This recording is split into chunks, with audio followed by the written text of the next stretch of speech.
Hey everyone, I made a big mistake. I lost the man I loved because of my selfish actions. I deeply regret hurting him, but what hurts even more is that he chose to leave instead of working through our problems. I wish he had stayed and helped me learn from my mistakes instead of walking away. I'm truly disappointed in the choices I made. I had a wonderful man in my life, a caring partner and an amazing husband. I threw all of that away for some meaningless fling. When I was 19, I met my husband, who was 21, at a library. Before him, I had never been in a relationship on a date. Or even been. I was quite introverted, and my main focus in university was my education. He approached me at the library one day and complimented me, saying he had noticed me around and wanted to get to know me better. He asked for my phone number, but I turned him down right away. I didn't want to give out my number, and I certainly wasn't looking to get involved with anyone at school. I just wanted to focus on my studies and get my degree. Over the next few months, he would often come over to the table where I was studying with my friends. Sometimes he came alone, and other times he would join in conversations with my friends. I gradually got used to seeing him every day, watching him from afar as I studied, and observing how well he got along with my friends. One day, he didn't show up at the library, and I became worried.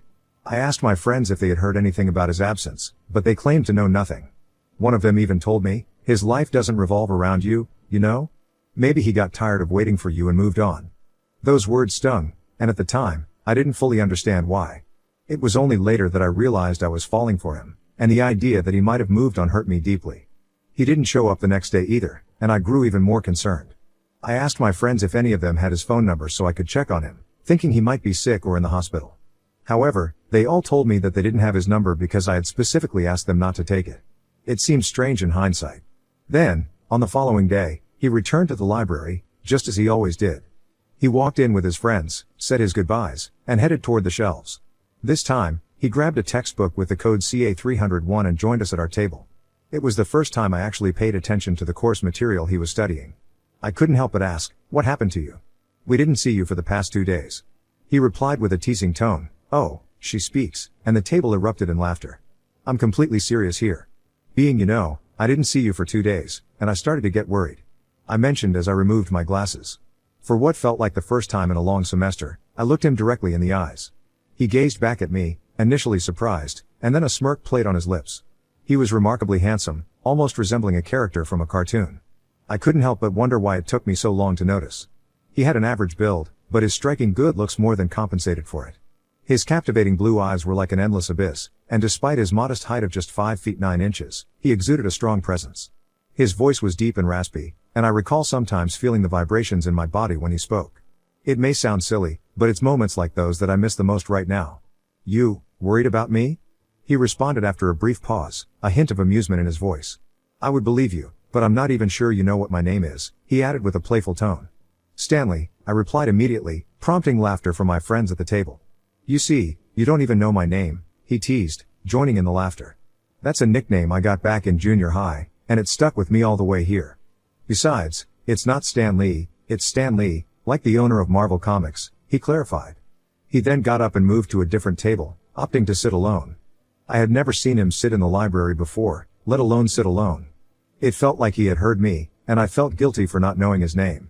I couldn't help but steal glances at him, nervously biting my nails and secretly hoping he'd return to our table or at least glance back at me. He spent the next 3 hours engrossed in the books he had taken from the shelf. With exams approaching, it was understandable, but I couldn't shake the feeling that I was the reason for his shift in attention. "If you miss him that much, you should go talk to him," my friend Sophia suggested. "No way," I muttered as I put my glasses back on and returned to my own books.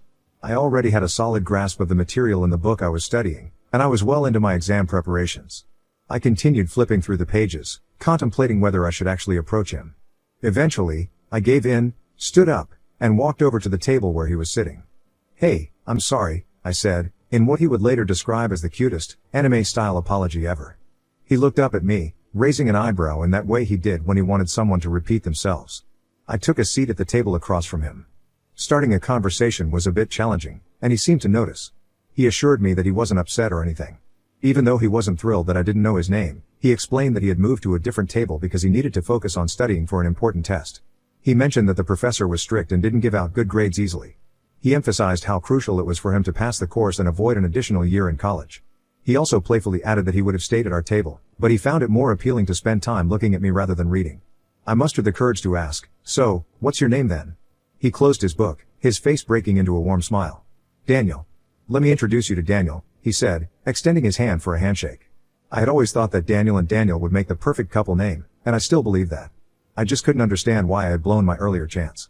As I got up to leave, he reached for my hand, and I felt a jolt of excitement. "If you're not too busy tomorrow, I'd like to take you out after my test," he suggested.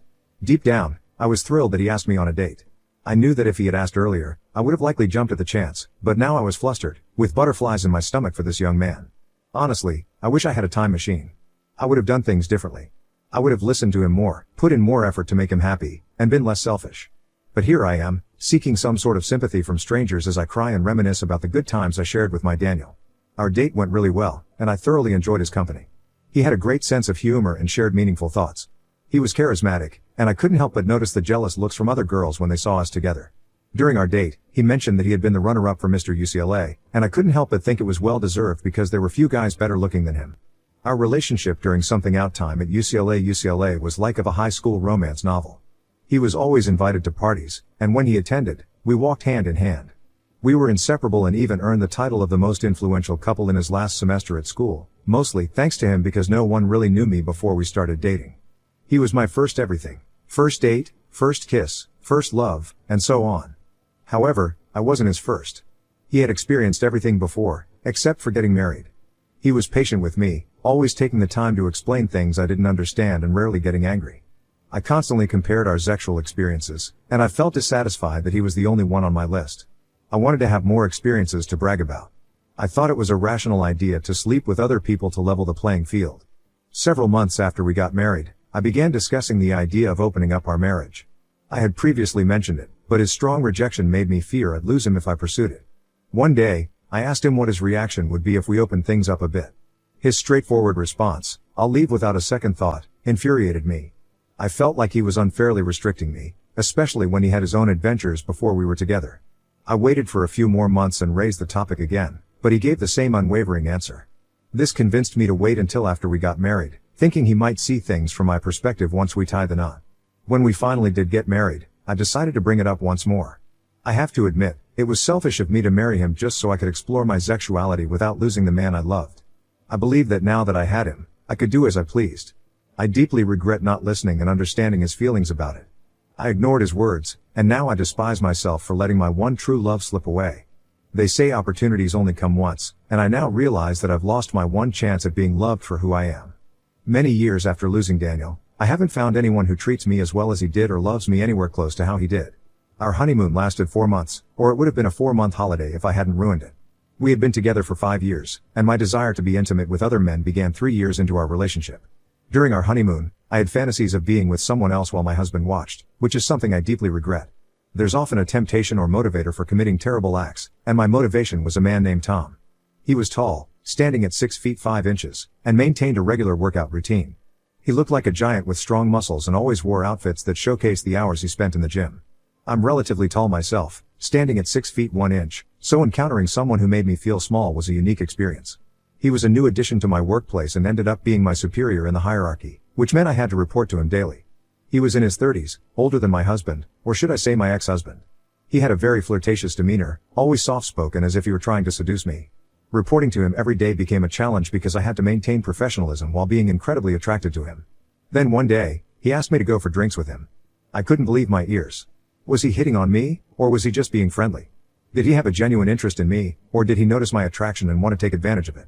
These thoughts swirled in my head. I didn't consider how my dear Daniel would feel, nor did I think much about hurting him. We went for drinks at a bar near the office, and I had more to drink than I should have. Our conversation shifted from getting to know each other to a more private and intimate discussion not meant for public ears. I wanted to be more than just one man's woman. I told him about my wish to open up my marriage for sexual liberation without guilt, and I even admitted to having a crush on him. When he asked if I had discussed this with my husband, I replied, yes, but he doesn't see things the way I do, and he mentioned that he'd leave if I went ahead with it. Tom then gave me advice that, in hindsight, was foolish. At that time, I was seeking anything that would relieve me of the responsibilities of my choices.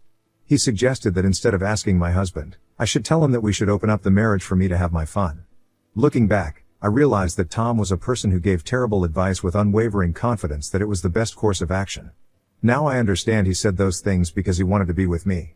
That night, he made me feel like the most important person in the world. I know it was the same treatment I received from my Daniel every day, but getting that from a different man for the first time ever made me feel like a teenager again. We parted ways the day after sharing a kiss. When I got home, my husband was sleeping in the living room, probably because he had been waiting for me to return from work. I entered quietly, went to the bathroom to shower and brush my teeth to get rid of the alcohol smell. I was still a little tipsy, but I could control it. I woke him up and told him I needed to talk to him about something. He mentioned that he had something exciting to share as well, but let me go first. He had a beautiful smile on his face as he listened attentively. However, his smile disappeared in seconds. I didn't mind because I had convinced myself that I was doing the right thing. I told him, I just want you to know that I have to do this. I can't handle the fact that you're much more experienced than I am. It makes me feel like you settled for me. I don't want to be the girl you settled for. I want to be desired and admired by other men just as you were with other women before we met. I don't think I can be happy unless I do this. We're opening up the marriage, and it's not up for discussion. Those were the hurtful words I said to the man who loved me when others called me a werned, a nickname I got in college, derived from weird nerd. Those were the words I used with the man who made those nicknames disappear, the man who gave me some of the attention I always thought I deserved. These words haunt me, and I cry every time I remember that situation. What kind of foolish young lady was I? He looked into my eyes for a while, then lowered his head as if he had been defeated. He sat there in silence for what felt like an hour before saying, "Well, you've said your piece, so I guess that's that." He got up and went to the bedroom, leaving me wondering about what he had wanted to tell me earlier. He dismissed it, saying it was nothing, and blamed his tiredness on overthinking at the office. The following day, I went straight into my boss's arms. We were intimate in his office that morning, and that was just the beginning. Tom was my first intimate partner who wasn't Daniel. There were many more to follow. I often went out with my coworkers on Fridays to their regular TGIF spot and would occasionally wake up on a Saturday next to a stranger I had never met before and would never meet again. I was promiscuous, to say the least. I believed it was just a phase and that I would eventually grow out of it, but I didn't realize the price I would have to pay for my newfound enlightenment. I continued to engage with different men almost every day or every other day. 2 months later, as I was preparing for work, Tom showed up at my house. He was supposed to pick me up, assuming my husband had already left for work as usual. I thought I could seize the opportunity for a quick encounter before heading to the office together. My husband opened the door to Tom, who was holding a bouquet of flowers. I couldn't hear their conversation over the sound of the running shower as I was washing my hair. When I stepped out, they were exchanging pleasantries. Daniel even cracked a joke, saying, "So you're the guy who screws my wife while I'm busy changing light bulbs?" Daniel was never one to show emotions, whether it was anger, pain, disappointment, or sorrow. You couldn't easily read him. The only things he would show were a smile or a frown. So, I genuinely believed that he was completely fine with our open marriage arrangement. He even went as far as holding the door open for me as I got into Tom's car. My young and naive mind couldn't grasp the grave mistake I had made for my marriage. During our ride to the office, Tom joked about how well my husband seemed to be taking the open marriage concept. He made remarks about my husband possibly being a cook and even suggested, if he wants to watch, we can arrange that. That day was a Friday, but unlike every other Friday in the past 2 months, I didn't go out with my coworkers.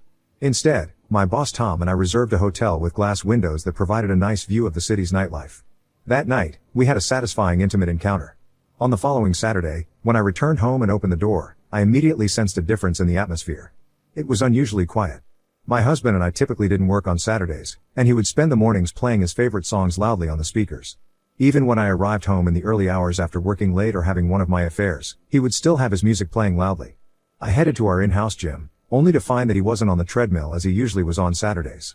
Then, I went to the kitchen, hoping to find that he had at least made coffee, as was his habit. I noticed my favorite cup sitting on the kitchen counter, which brought a smile to my face, as it was a reminder of the life we had shared since moving in together 3 years before our 2-year marriage. I picked up the cup, intending to take a sip, but it was empty. Upon opening the cup, I discovered an enveloped letter inside. I can't recall the exact contents of the letter, but I've kept it as a memento of how I let something beautiful fall apart due to my desire for more romantic encounters. I'm deeply disappointed in myself. I've made numerous foolish mistakes in my life, but allowing Daniel to slip away like that ranks as the most foolish decision I've ever made. I retrieved the letter from the envelope, leaving it in the cup that still carried his scent on the inside after 5+ years. The note read, "Hey, I hope you're doing well. You're probably wondering why you can't hear Smooth Criminal playing on the speakers right now. By the time you read this, I will likely have arrived in South Africa. My company is launching a 5-year program to nurture the brightest computer-literate minds in Africa, and I'll be spending the next 5 years there. Don't worry, I haven't forgotten about your infidelity. When I return, we will begin divorce proceedings. I hope Tom's company, and the other men you've been with, were worth it. When you first mentioned it, I thought you were joking, but yesterday confirmed otherwise. I regret ever knowing you. If I could change one thing in my life, it would have been leaving the first time you said no. You're really not worth the pain you've caused me over the years, and I won't pretend otherwise. I don't hope for good things for you. Alongside the note, there was a flight ticket dated for Saturday, June 7, 2014, and a passport with my name on it. On the back of the flight ticket, there was a message that said, "Remember the news I shared with you 2 months ago? This is it. My company is sponsoring both of us to stay in South Africa. They're even offering you a job." At the bottom of the cup, I found his wedding ring. My entire world crumbled before me. I spent the rest of that day just staring at the cup.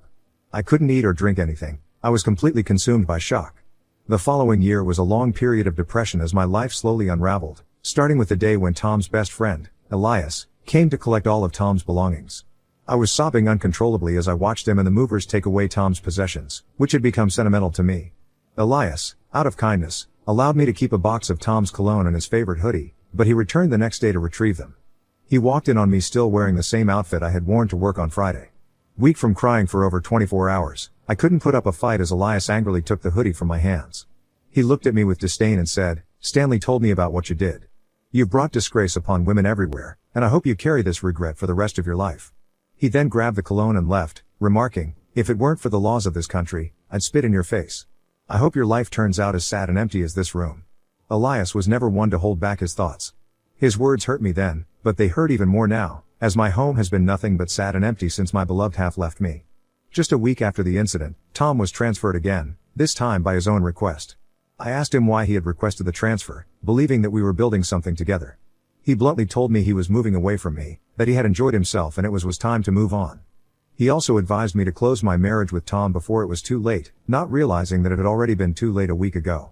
My next boss was extremely strict.